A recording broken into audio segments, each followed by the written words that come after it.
screen. And then I am going to share my presentation.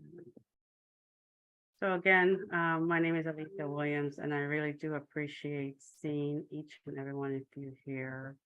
A little bit about myself. I am a 1994 graduate, and I'm not going to go all into this, but one of the things that I am currently doing is I'm a Ph.D. student in mind and body medicine, in the track right now doing my dissertation on what is the lived experience of somatic restoration to the body using the facilitated by equine facilitated therapy. And equine is horses. And so there's a lot of research behind that. And so that is my dissertation. And I just wanted to speak on that I'm excited to really try to find different complementary alternative methods to help our veterans heal from their trauma or from other events that in their careers. A quick brief agenda is I'm going to go over the definition of biofeedback, how biofeedback works, the proper versus maladaptive stress response, ideal body function, importance of the breath, and then we're going to end with a quick 3 to 4 minute diaphragmatic breathing exercise. And that last portion, if you do not feel like participating, please just don't. You don't have to. It's not mandatory. Biofeedback is pretty young science. It's 50 years old. It is a evidence-based method that uses monitoring instrument to measure and provide feedback about the physiological parameters of our bodies, i.e., our heart rate, our respiration, our sweat response, our skin temperature, and our brain activity. We use it in therapy in several different ways. The first one is neurofeedback. I am not going to pronounce that first word, but it's called neurofeedback. And what they do is they hook sensors to your brain and allow your brain to refire, and create new synapses for people who are having brainwave pattern issues such as seizures, ADHD, learning disability, migraine or tension headaches. There's a big difference. Traumatic brain injury, sleep disorders. Another form of biofeedback is the electrographic biofeedback, where they hook up sensors to certain muscle areas. Some muscles do not fire. For instance, folks who have incontinence, we hook up the sensors down in that area and we allow them to tense the muscle. Their brain cannot feel it. And so therefore, when they see on the computer that they are clenching, then it creates a new synaptic firing in their brain so that it can start connecting back somatically to their bodies. Another form is breathing biofeedback. There's a lot of people who have difficulty where they might have rapid overbreathing or holding their breath. And so therefore they're having chest compression, chest issues. And so we work on their breathing for them to give them ideal breathing functionality. Thermal biofeedback, some folks, when they have stress and they're overstressed, their body temperature actually go down. And so we hook up sensors to the fingers and teach them how to actually, through a thought, increase their body temperature. And so that takes a lot. It just doesn't happen the first time. I want to say biofeedback is not a one-time deal. It takes a good about 7 weeks for the body to really come into functionality, to fire and wire those new synaptic nerves, as well as developing a behavior. They say it takes 21 days to develop a new habit. And then habit then turns into a behavior by cycling again for 2 more cycles of 21. So 63 days. So we also do galvanic stress response, where we hook it up again to our fingers for sweat response. Some folks have issues sweating, or they oversweat because they're stressed. And so we monitor that and allow them to become aware of what's going on in their bodies. The most common one is heart rate variability. We see that a lot on our watches, and heart rate variability occurs when we have, if we are cycling through an activation or a triggered cycle, our heart rate goes up, which is bad for our overall heart rate variability. And so we want to have lower heart rate variability. And so it's quite opposite. Increased heart rate, not good for heart rate variability. Like I said, biofeedback is 50 years old. It is holistic and evidence-based. When I say evidence-based, it means that it's been researched quantitatively and qualitatively, and is backed by a lot of evidence to show that it works. It is non-invasive, non-pharmaceutical. We literally just take 2 electrodes or 3, sometimes 4, and hook it up onto the body, and then we monitor the electrical activity as it goes through the body, or the sweat intensity, or the temperature. The basic paradigm about biofeedback is whenever we provide a human being with feedback about biological process, it enables the individual to increase awareness of the process and gains conscious control.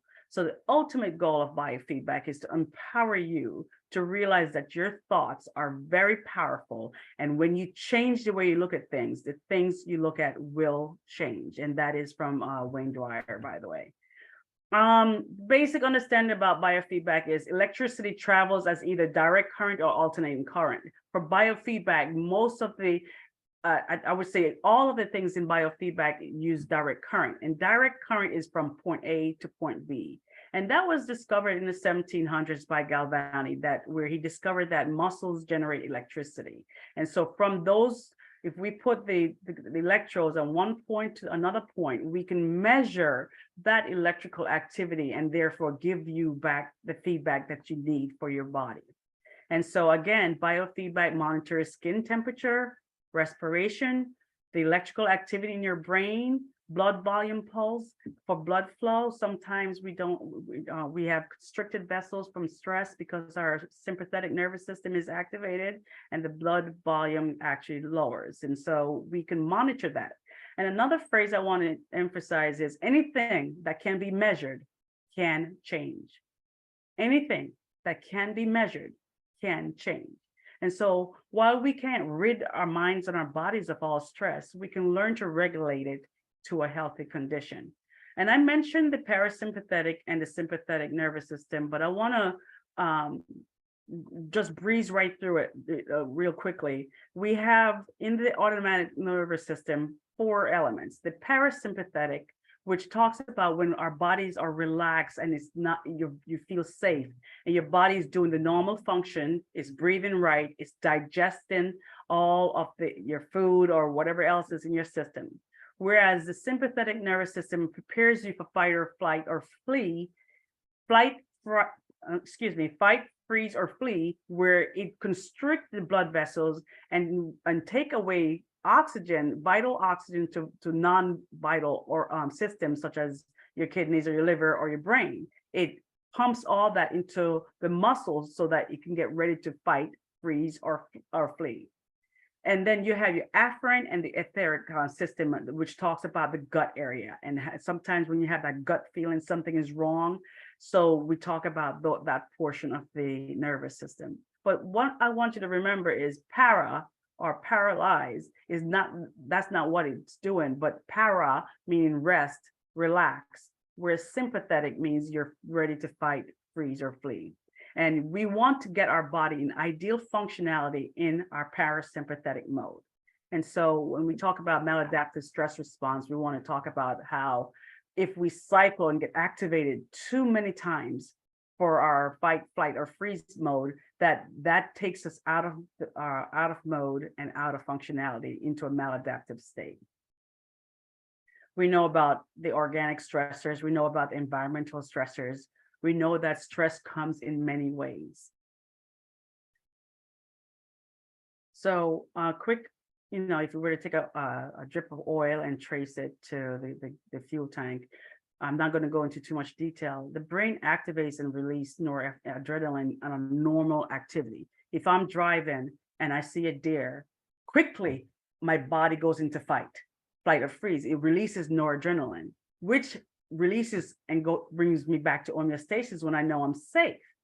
The opposite, though, if our thought, and this is one of the things about humans, is we can activate our sympathetic nervous system by thought alone, meaning we remember something or we get activated or triggered by an event or smell or someone or something. We get activated and we get into that sympathetic system. It actually releases adrenaline, and that is the one that stays in our muscles and gets stored. And Bessel van der Pol and Stephen Porges and Peter Levine have been very pivotal researchers in showing us that the body, if the adrenaline is not released properly, if it's not allowed to go through its complete cycle and bring us back to homeostasis, it stays trapped in our bodies. And that is what we're trying to use in biofeedback, to allow you to feel safe again in your body, so that that adrenaline can dissipate through your body.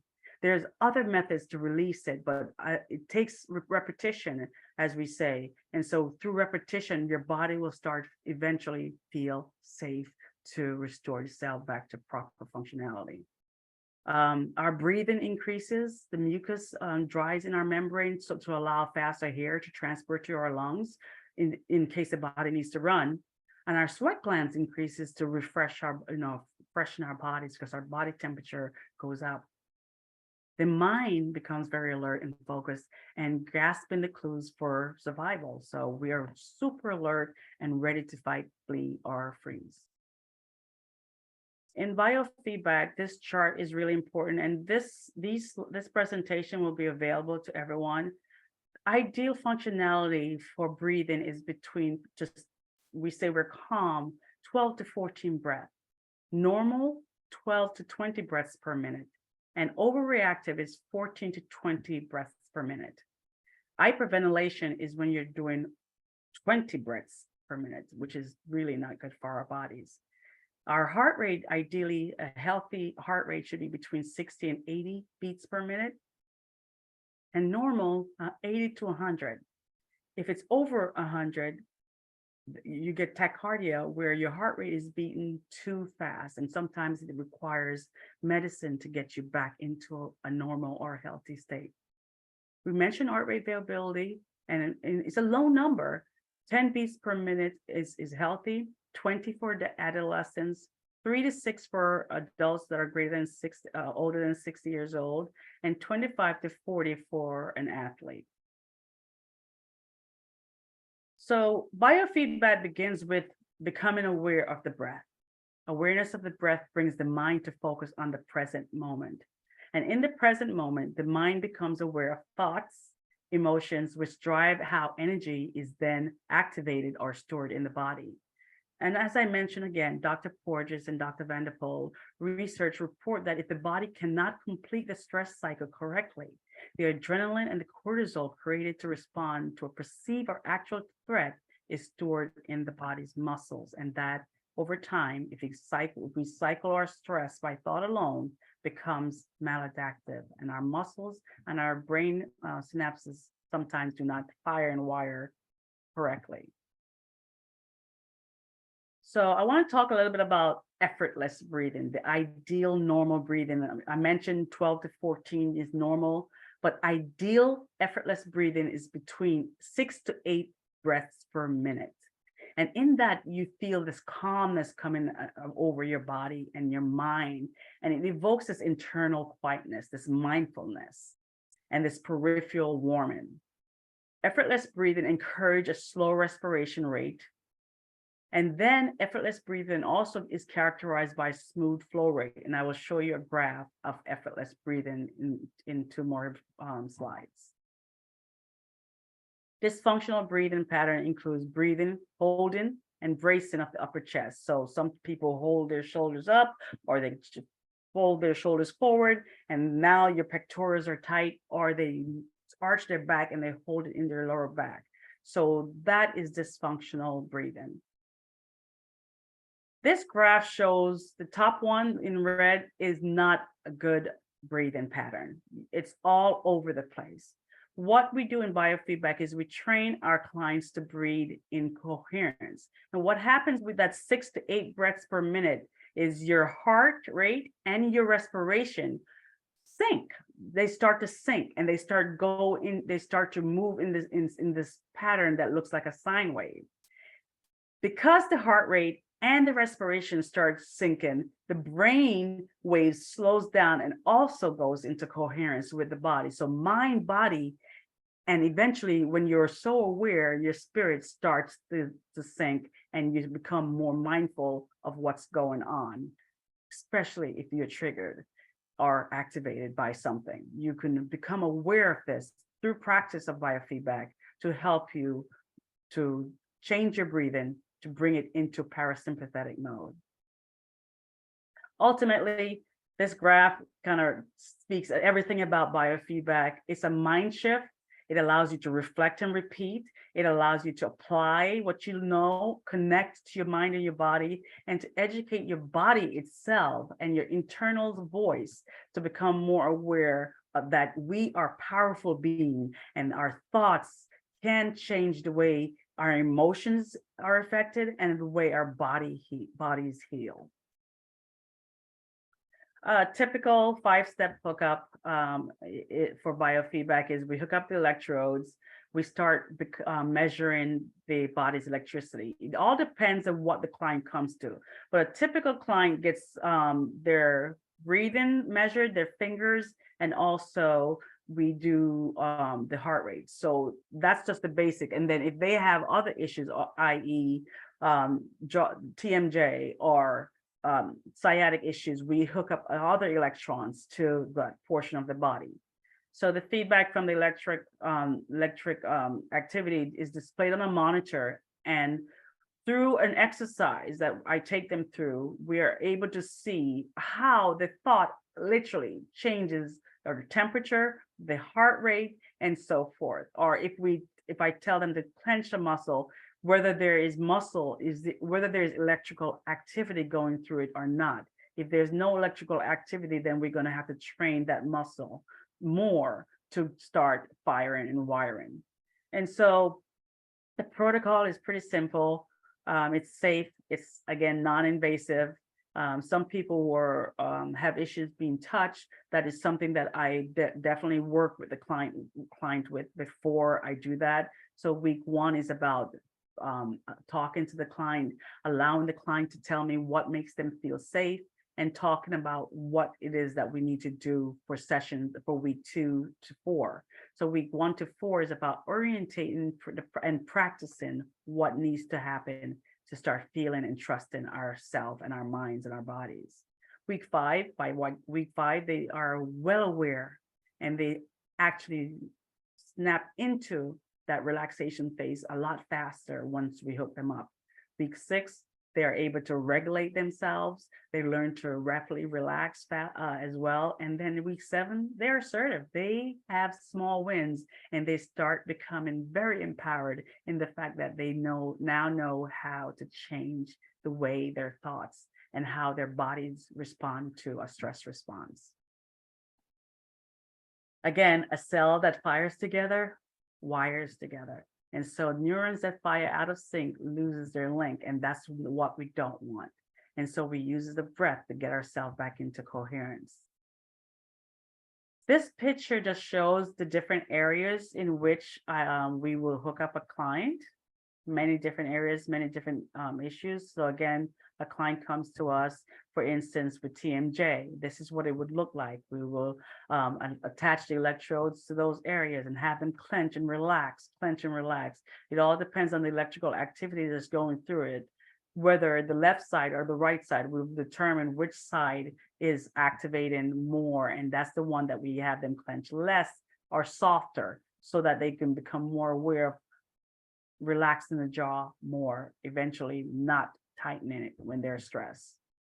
Or if they hold their stress in their shoulders or their traps or their pectorals, we hook them up like this.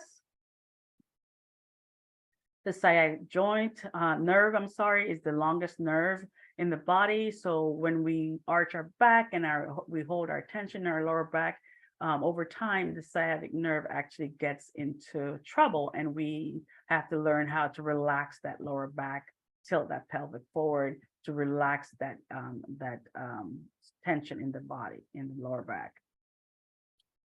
These are some of the references. There are plenty more references. So if you have any questions, guys, I am more than happy to talk to you more about it later. But the most important thing you must do to exist is to breathe.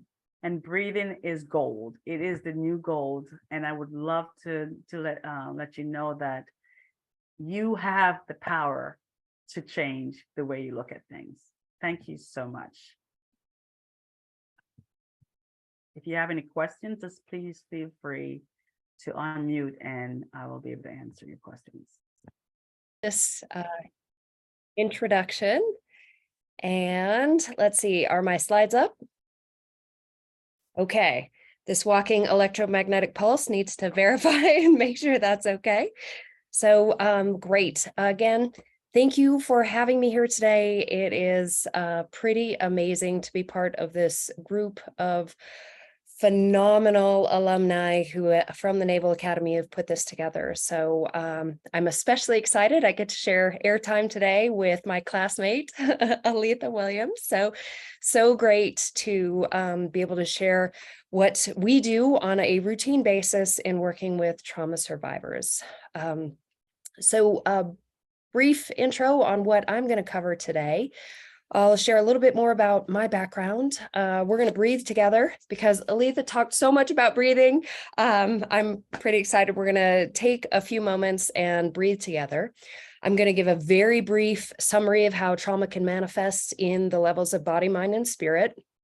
Talked about that earlier in our webinar series in February, and hopefully we can put a link to that discussion if you are curious on more than 94 seconds of that summary and want to hear the longer version. We've got a link to where that is hung.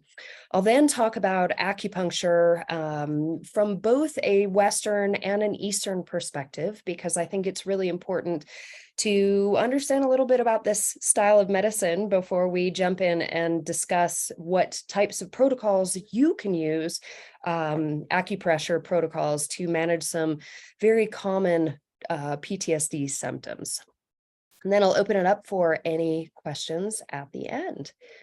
So with that, this is a slide. Everybody's got one. This one is mine. This documents my journey. And as the longer I walk in this body, the more things keep showing up on this slide. And I've had the good fortune to experience a lot. One thing that's not particularly well documented here is my personal journey with trauma. Like many people, trauma is part of my genetic inheritance. My father was a childhood POW in World War II in a Japanese prison camp in Indonesia. And my mother, although maybe less ghastly, but certainly no less formative, was the survivor of a small town Pennsylvania, less than amicable parental divorce in the 1950s. So I got some interesting trauma from both sides, and to that genetic inheritance, I have added my own journeys, experiences, and my first experience with that was while on deployment in Southeast Asia. My crew had the good fortune to be part of a series of search and rescue missions. And for those of you who are not Navy and not familiar with this relic that you can see on the screen here, the mighty P3, which we would say we like to protect tomorrow with yesterday. This fine piece of gear, she is no longer flying. But she traditionally goes out to look for submarines and to track them, and if necessary, drop torpedoes on them. But we were doing search and rescue, and my crew did 4 search and rescue missions. We were able to save 44 lives, but we lost an additional 30 folks at sea. And that was really difficult for me and my whole crew to wrestle with and recover from. So we all experienced PTSD a little bit differently through that. And then a few months later, coming off of deployment, I was in a very serious car accident. I flipped a Jeep Wrangler 5 times and broke my neck and hit my head. So major TBI, and that was a lot to have to figure out how to work through. Fortunately, I made it through that experience, and I discovered other ways of healing through trauma, and that set me on the journey to becoming a healthcare provider and working very closely with trauma survivors now. Although I was unable to fly after my car accident, I was able to continue my service, and I'm now a reservist. And I can't believe I get to say this. I get to do acupuncture research for the Department of the Navy. It's crazy. but I'm looking at its efficacy in treating both PTSD and also phantom limb pain. So that's a little bit about my background. And now hopefully that'll put some context for what we're going to talk about next. All right, so we're going to breathe together. Aletha teed that up beautifully, so thank you for that. Let's try some diaphragmatic breathing. In standard military format, we're going to brief, we're going to execute, and then we'll debrief a little bit. So we're going to take 5 deep breaths together. You can put your hand on your belly or not, whatever serves you. Then what I want you to do with your inhales, I want you to feel like you're filling your belly with air. And as a bioengineer, I know the air is not actually going to leave your lungs. I get that, but that's the movement we're going for. I would like you to take a pause between your inhalation and your exhalation. And then when you start to exhale, work with all the muscles of your core and try and put the back of your navel on the front of your spine. That's also not going to happen. But again, that's the movement we're going for. So let's give it a shot. Go ahead and put your feet flat on the floor. Find a comfortable space. You put your hand on your belly or not. Open your eyes, close your eyes, whatever serves you. And let's take a nice deep breath in. Fill your belly with air. Pause. And exhale, engaging all the muscles of your core. Work to try and put your navel on your spine. Let's take another nice deep breath in. Pause, relax your shoulders, and exhale.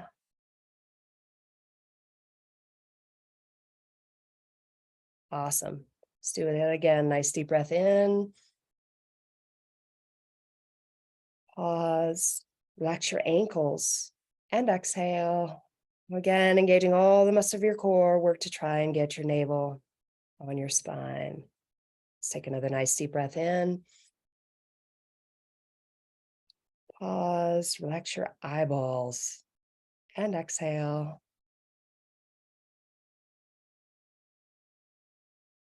And last time, nice deep breath in. Pause, and exhale. Again, engaging all the muscles of your core. Work to try and put your navel on your spine. Awesome. Now we can all be present together. Okay, so now I want to talk very briefly about trauma, PTSD, and resiliency. And yeah, too much. Let me sum up, to quote Inigo Montoya.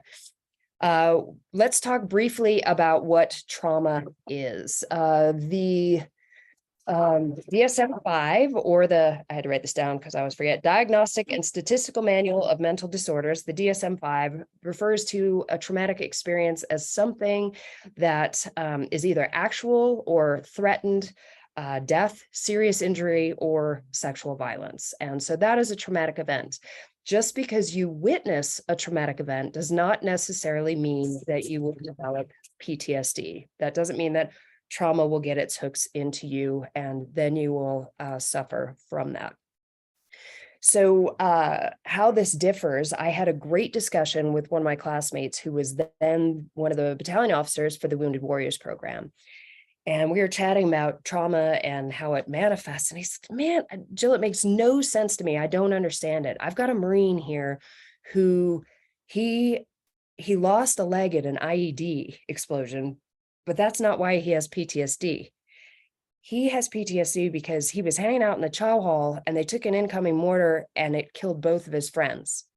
That's why he has PTSD. He says, I don't get it. I said, well, if you think about it, kind of relative to his boundaries, right?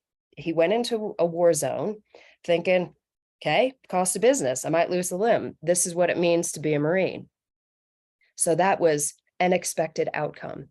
His being in a safe space and taking an incoming hit and watching his 2 friends die, that was supposed to be a safe space. And there his boundaries were violated. So I think, although there are a lot of things at play here, I think trauma tends to get its hooks into you once you have your boundaries violated. So we're going to come back and talk a little bit more about boundaries in a moment. I really like what a colleague of mine, she's also a fantastic mentor, Elaine Duncan, and you'll hear her name here shortly. she describes trauma and its effect really getting into your system as being too much, too fast, without enough support. And I think many folks who experience military sexual trauma certainly can relate to that. So trauma can manifest on all levels of body, mind, and spirit, and it can really wreak havoc on your whole system. And the most important thing I hope you'll take away today is that you do not have to stay in this dysregulated space, right? We know from epigenetics, and that's the study of how our genes actually manifest, how they show themselves. It used to be we understood you get this from your biological mom and this from your biological dad, and you either got in a good line or you got in a crummy line, and that's kind of what you had to deal with. And what we're learning now from this relatively new discipline within biology is that trauma can shift the way our genes can express themselves, but it is not a permanent shift. So we can invite our genes to express themselves a different way. So that's quite lovely. Dr. Porges and Aletha referred to these. Dr. Porges, who developed the polyvagal theory, and Dr. Peter Levine, who developed somatic experiencing, they have, there's kind of a natural way through which we move through a traumatic experience. And sometimes we can get caught up in that process and not fully complete it. And that's why we wrestle with PTSD. So what each Dr. Porges, Dr. Levine, Dr. von der Kolk, and Elaine Duncan all agree on is that you do not have to stay in this dysregulated space. So just as if, you break your arm, you know that you're going to heal from that, and you'll have to do some PT. You'll have to, remind your arm how it's supposed to function again, but you will heal from it. And experiencing trauma and wrestling with PTSD, you will heal from it. So it is possible. You are not permanently damaged. You are not permanently injured. You are temporarily injured and can move forward through that. So with that background on trauma, PTSD, and what it means to be resilient, let's talk about acupuncture. And this is where I'm sad that it is, I don't have the opportunity to hear what people think, because I always like to ask, what do you think it is that I do with these needles? And I get some pretty interesting responses. So unfortunately, I won't be able to hear that say, but what acupuncture is the use of these tiny single-use disposable stainless steel needles, or it can be other types of needles as well, other metals, and it's used to help regulate your body's systems. What's it good for? 3 words: the human condition. It's good for pretty much everything. In our society right now, we understand that acupuncture has been proven effective as a pain management tool. And if you go to the VA and you have some sort of pain management concern, you can ask to be referred out for acupuncture. If they do not have an acupuncture clinic at the local VA hospital, or it's too far for you to get to the local one, then you can go through the community care network and find an acupuncture provider. So coming back, most people are aware that it's really good for pain management. And my favorite article, if you can have one, yes, I'm going to nerd out on you. My favorite article about acupuncture was published in the Journal of Emergency Medicine. And that was back in 2016. Grissa and friends did an interesting experiment. They compared acupuncture and morphine on pain management in an ER setting. And what they found was acupuncture outperformed morphine in acute pain management, which is fantastic because, in case you were not aware, there is an ongoing opioid epidemic in our country, and that the side effects associated with opioids are not there for acupuncture. So pretty fantastic, well understood to support pain management, but it also treats on the levels of mind and spirit in addition to the body. So how does it work? This is also a great question. I'd love to hear what people think. I was just giving a talk at the Office of Naval Research a month ago, and my favorite response was voodoo. And I said, well, we do not actually have a good understanding. There you go. There's a picture. We don't understand how things work on the cellular level from a Western medical perspective. We really don't understand what happens. We've got little bits and pieces where we think we understand, but we do not yet have the technology to understand how it works. I can talk to you about how it works very specifically from an East Asian medical perspective, and we're going to talk a little bit about that now. So again, from the East Asian medical perspective, it's very similar to the Western perspective in that we know that the body's goal is to maintain balance, right? To maintain homeostasis. And there are several windows of functioning that are really important, very narrow windows, right? Aletha was talking about heart rate. If it gets too fast or too slow, you can get into trouble very, very quickly. Similarly with blood sugar, pH, body temperature, if you get outside the standard operating window, things go south very quickly. So in East Asian medical theory, we add an additional aspect to how we can maintain balance or homeostasis throughout the body. And that is the flow of chi or life force energy. And it has been studied for thousands of years. And this life force energy makes a circuit that starts in the body, goes out to the hands, up to the head, down to the feet, and back to the torso. And it makes this circuit pretty much over 3 different lines across the body, but it still makes that same traditional circuit. And this is the best part. If this life force energy is smoothly flowing throughout the body, you'll never get any older and you'll never die. Awesome. The problem is we're human. And so the choices we make and the experiences we have, those that are chosen and those that are forced upon us, can impact that smooth flow of chi. So you can get little kinks in the system. And I'm going to switch to, instead of a circuit, because I did not do very well in EE, we're going to shift over to the use of a garden hose. If you get a kink in a garden hose, you know, you get high pressure before the kink and really nothing much after, trickle, trickle, trickle. It's the same thing. You can get an energetic kink throughout this circuit. And so you get too much energy before the kink and not enough afterwards. So it's these sometimes local imbalances that set up, and sometimes they're systemic that really can cause some problems on how your system is functioning.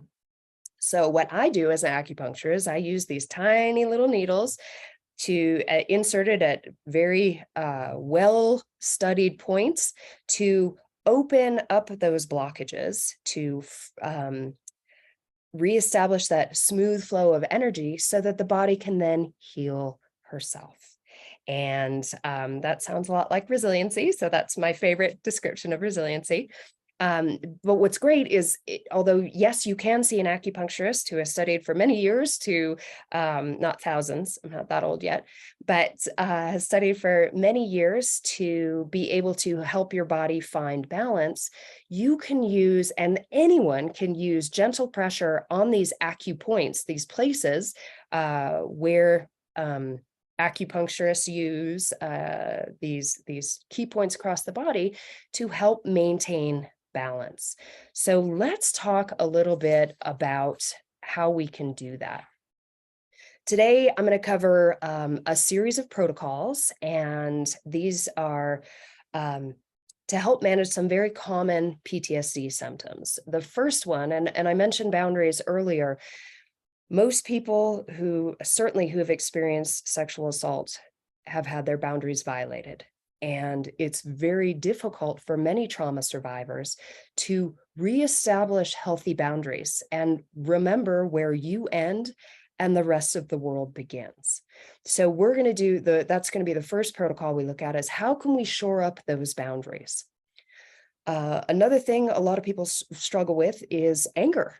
And it can be anger towards self from, the before time self.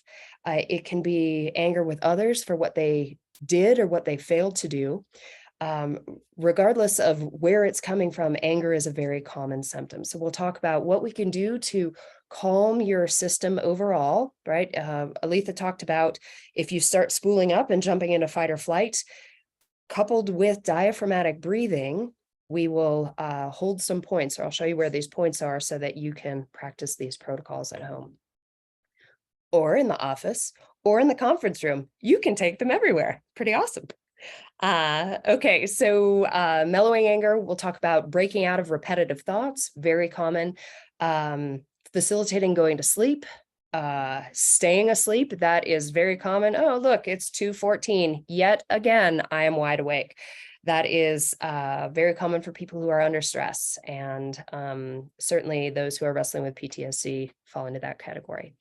We'll talk about helping out with nighttime disturbances, be those nightmares or night sweats.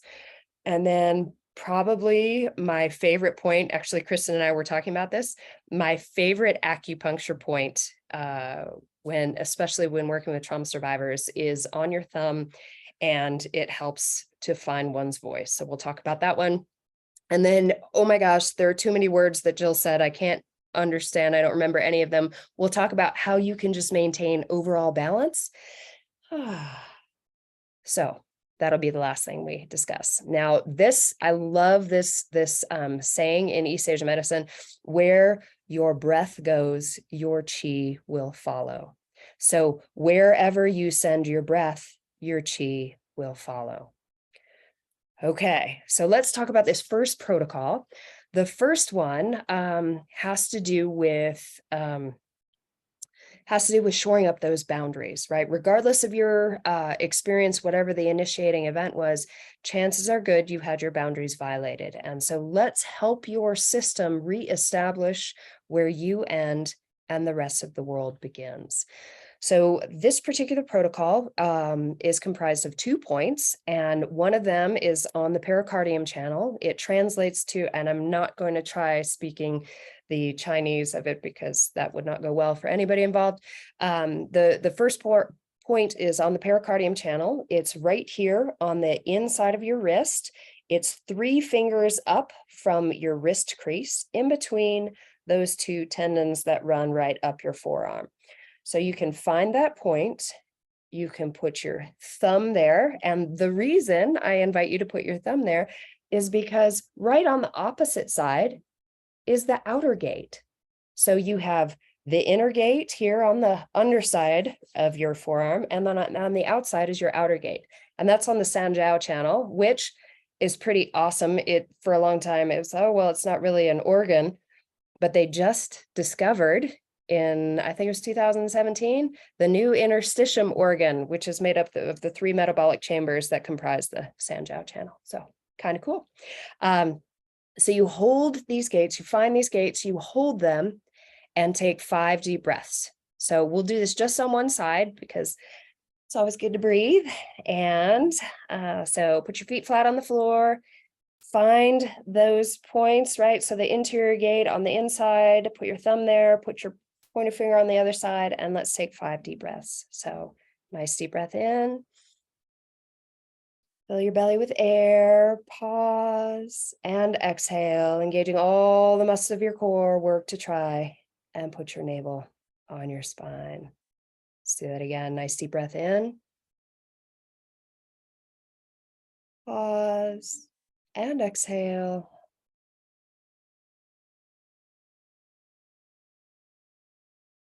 Awesome. Nice deep breath in. Pause, relax your shoulders, and exhale. Okay, one more nice breath in. Pause, relax your knees, and exhale, engaging all the muscles of your core. Work to try and put your navel on your spine. And one last breath, nice breath in. Pause, and exhale. Okay, so now Now you could switch over to the other side because your meridians, all of these points are on both sides. We're not going to do that in the interest of time, but so you do it on one side and then do it on the other and take 5 deep breaths. So again, I love going right after Aletha because she just explained going from shifting from the sympathetic nervous system's governments like, I'm ready to go, to a more rest, digest, parasympathetic space. And that's, so this is a really interesting statistic I read. We are supposed to be in the sympathetic nervous system's governance 3% of the time. That means 94 plus 3%, public math, I hope I did that right, plus 3%. What that means is that's where you should be in this rest, digest space. So the more you can breathe to help encourage your system to shift back there, the better. All right, let's move on to the next one. This is just for overall calming your system. And I refer to this protocol to help remember it is I hear my gates in my chest, which makes no sense until I explain it to you. So in order to calm your system, you can do this diaphragmatic breathing and you can mix it up. You can do it any which way, but there are 2 points we've already seen, right? The inner and the outer gate. We've already seen those boundary points on the wrist. But the first one I want you to start with is Shen Men. And Shen Men is located on this little triangular fossa in your ear, kind of up near the top. And you can hang on to that on both sides and just press there. It is where the well of the Shen or the spirit is. So you can just hold that and you can take 5 deep breaths. And then you can move over to those gates and take 5 deep breaths. And then the last one is the Sea of Tranquility. And there's another translation, which I actually like even better. And it's the Palace of Interior Treasures. And I think that sounds so cool. So this is where your Palace of Interior Treasures rests. So again, find your point in the Shen Men, and you can either take 1 breath here, 1 breath here on your inner and outer gates on each side, and then find that space right in the center of your sternum and take a breath there. Or you could do 3 in each place, or you could do 5, whatever serves you. There are no hard and fast rules. So again, this diaphragmatic breathing with I hear my gates in my chest will help bring everything down a notch or 2. Okay, so the next one, and we will be sharing all of these slides with you. So don't feel like you have to draw perfect anatomy pictures here with us. So you will get those afterwards. Okay, here's one for mellowing my anger. No, you cannot borrow my toothpaste. Bzz. So what can we do? I really like this one, meditation in movement. So you can sit still and meditate, or you can practice meditation and movement through Tai Chi or yoga. So that's always a practice I encourage. When you feel like you are spooling up, you can do diaphragmatic breathing with everything we just did to calm your system overall, right? I hear my gates in my chest, but then you can add liver 3, which I love this translation of this name to great surge. It's like your anger goes with this great surge. So this point is located on the top of your foot, about 1 inch to 1.5 inches between the long bones going to your big toe and the next toe over. So about 1.5 inches back from the webbing in between those toes. And you'll probably find a little tender spot. Guess what? You just found the point. Okay, so that is a little sassy. So you can hold those points, right? So you can do, I hear my gates in my chest, and then you can add great surge or liver 3 and hold on both sides and just press. And you don't have to dig in and press with a lot of pressure. Just hold the point. You'll figure out the right pressure there, and take 5 deep breaths. So each one of our organ systems is functioning at its most effective between a 2-hour window. And it so happens that the liver system, that which detoxifies our body, right? It cleans our blood for us. Thank you, liver. But it also detoxifies the rest of our system in mind and spirit. And when it is out of balance, then the anger can manifest. And it's kind of a chicken or the egg thing. Was I out of balance first, or did I experience the emotion first? It doesn't matter, right? We just want to regulate regardless of which was out of balance first. So the liver is most active between 1 and 3 in the morning, which is why most people who are under stress will wake up at that time and be unable to go to sleep until 3 or even possibly 5 a.m. So this is a great point for that as well. All right, let's talk about clearing the mind. And there are 2 ways we're going to look at that. One is I can't think, like there's too much. I just can't even get my brain to focus in one direction. I need to be able to think. So again, meditation and movement is great. You can sit still and meditate, also wonderful to free the mind. Then you can do some diaphragmatic breathing again with these points. And I love this one. And I had to put this picture of Bert and Ernie because no matter how many times I look at these 2 guys, I always forget who's got the monobrow. So I needed my little cheat sheet here. So if you were like Bert and you had this spectacular monobrow, it would be right smack in the center of your monobrow. So this point is called yin tong.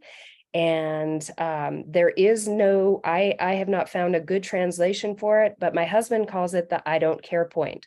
So basically, if I put a needle here in this point, he's like, I don't care where you put needles anywhere else. So this is a really good one to just kind of bring things down. Yin tong, great point. And so you can do that and take some nice deep breaths with that. And then you can just massage your eyebrows. So start right at the corner of your eyebrow and massage all the way around to the outside. There are so many acupuncture points in there. They're so great. And it feels really, really good. There's some people when they get a headache, they'll automatically do this. That's an acupuncture point. So right here, close to the bridge of the nose. So you can just massage the eyebrows. So again, hold that point in the middle of Ernie's, no, it is Bert's monobrow, and then massage those eyebrows. Okay, so that's I can't get my thoughts to sync. What about I can't not think? I am stuck in a space where I have repetitive thoughts and they will not shut down. Again, meditation to free the mind, meditation and movement with Tai Chi or yoga. You can do diaphragmatic breathing with all points to calm your system, right? So I hear my gates in my chest, and then add spleen 6. And oh shoot, I was gonna write that down and I forget the greatest yin something. Anyway, it's 4 fingers up from the greatest sticky outy point called the medial malleolus on the inside of your ankle. So if you put your your pinky on the greatest sticky outy point of that medial malleolus and 4 fingers up, kind of in that nice meaty place in your lower leg, you will find a little well, a little kind of space, and that is the point. So you could do this in the boardroom. You just cross your leg, put your foot there, and hold that point, and take 5 breaths. Nobody even needs to know what you're up to. When this affects people a lot is when they are trying to fall asleep and their mind will not shut down. So although you can do this anytime, this is especially good for helping you to calm your system before you go to bed. And I recommend although I was a diver for Navy, it's been a long time since I did much inverted stuff. So I don't prefer to do an inverted yoga pose, but if you are good with that, great, have at it. Or you can lie down on the floor right next to the wall, and you can put your feet up on the wall. So if this is your tuchus, you're kind of close to the wall, this is the wall, and put your feet up on the wall and just sit there for about 5 minutes. And that will anchor and ground you. And allow things to spool down. So those are some great things to help with falling asleep. Now let's talk about staying asleep. Nighttime disturbances are very common for people who are wrestling with PTSD. Again, introducing meditation and movement throughout your day, Tai Chi or yoga, fantastic. You can also bring diaphragmatic breathing into the experience as it's happening or just before you go to bed. If you wake up with a nightmare, this is a fantastic point. You can certainly do the boundary points. Hang on to those and breathe. You can use the calm your system. I hear my gates in my chest, also great. But the perfect point for a nightmare can be found by making a gentle fist. And it's where your pinky crosses that top line on your palm, in between the long bones, going to your pinky and your ring finger. So you can put your thumb right there, and then around on the other side, there's another point there. You can hold that one. And again, take 5 deep breaths here and switch over to the other side. You can actually try it before you go to bed and see if that helps to reduce nightmares coming to visit you at night. Another very common one, and sometimes it goes hand in hand with the nightmares, sometimes it does not, is night sweats. So some people wake up and they are totally soaked. Holy cow, I have to change my sheets. Some people wake up and they're just a little dewy. Regardless, anywhere along that spectrum, and this is also really great for folks who are transitioning out of their heavy-duty fertility years and going through perimenopause. This is a fantastic point for you. It's just a little bit below your wrist crease, just on the inside of that tendon, and you can hang on to that point and take 5 deep breaths. And that will help balance out your thermostat and kind of settle your temperature regulation. Okay, so those are nighttime disturbances. The last one, and this is, I'm not kidding, Kristen and I were talking about this. Okay, favorite acupuncture point, go. And I said, but actually it's this one. And it is on the lung channel. The lung channel is most impacted by grief.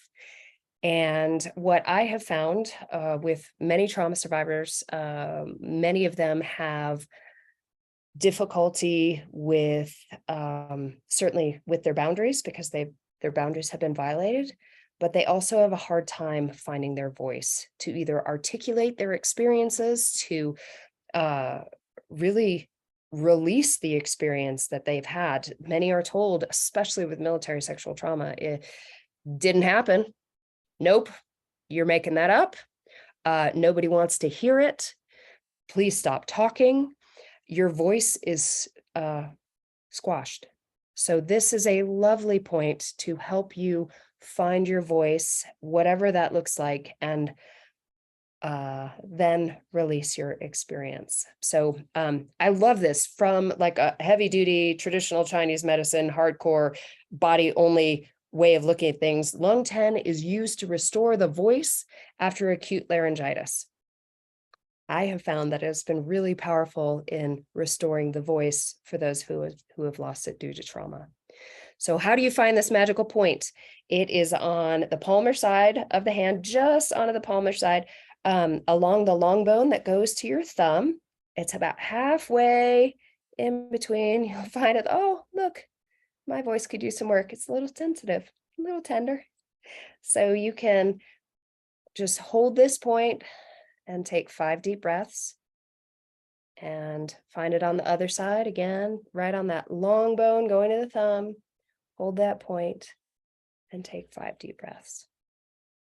So my favorite point, yes. Okay, good gravy. I don't remember anything. That was too much, too many slides, too many pictures, too many things. I can't remember any of that. So if there's nothing else you take away, let's go back to the magical promise of East Asian medicine that if you've got perfectly smooth flowing chi, you'll never get any older and you'll never die. Awesome. Human, again, that's the problem. But we can facilitate a smoothing out of that flow of chi. And the way we do that is all of our meridians begin and end in our fingertips and toe tips, right next to the nail bed. So you can pinch on either side of your nail beds on each finger. And you can do it on both sides, right? Because you got meridians on both sides. And, ooh, that feels so good. And then you can also do it on your toes. So maybe I wouldn't do that in the boardroom, but you could certainly do that on your fingers in the boardroom. Depends on your boardroom, I suppose. So what that does is that reminds the body that all energy should continue to flow smoothly and not stagnate, right? Not set up in kinks and have too much or too little energy. Okay, a lot of information. We're going to skip the breathing at the end, and I will open it up now for questions. And if you don't feel comfortable asking questions now, or if you say, ooh, actually, what was that about this? Feel free to send me an email and reach out. I would be happy to answer any questions. And in the meantime, yeah, take good care of yourselves because you are so worth it.